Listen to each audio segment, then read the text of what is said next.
పక్షులకి ధాన్యం వేయడం వల్ల, గింజలు వేయడం వల్ల ప్రమాణం ఏమిటో తెలిసే ప్రయోజనం. మన పిల్లలు చాలా బాగుంటారమ్మా. అమెరికాలో ఉన్న, ఆస్ట్రేలియాలో ఉన్న మన పిల్లలకి అన్నానికి లోటు ఉండదు, ఆరోగ్యానికి లోటు ఉండదు. పక్షుల్ని పెంచి పోషించాలి. ఇంట్లోకి రానివ్వకూడదు. మళ్ళీ అందులో తేడా. పావురాలను ఇంట్లోకి రానివ్వకూడదు. కుక్కల్ని, పిల్లుల్ని ఇంట్లో పెట్టుకుని పెంచకూడదు. బయటకు తీసుకెళ్ళి ఇంత ముద్ద పారేయాలి, పొమ్మని చెప్పాలి. ఎందుకని కుక్కల్ని వేళ శుభ్రంగా పక్కలో పడుకోబెట్టుకుని సబ్బెట్టి తోమి, దానికో డాక్టరు, దానికో డ్రెస్సు, ఈ ప్రేమ పిల్లల మీద చూపిస్తే ఎంత బాగుండేదో. వాళ్ళనేమో హాస్టల్లో బారేశారు, కుక్కల్ని పక్కలో పెట్టుకున్నారు. ఇక్కడ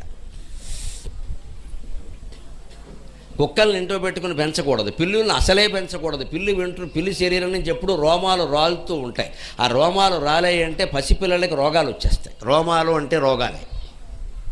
పావురాళ్ళు ఇంట్లోకి వచ్చాయి అంటే రెక్కలు ఊడిపడతాయి. ఆ రెక్కల వల్ల క్యాన్సర్ కూడా వస్తుంది.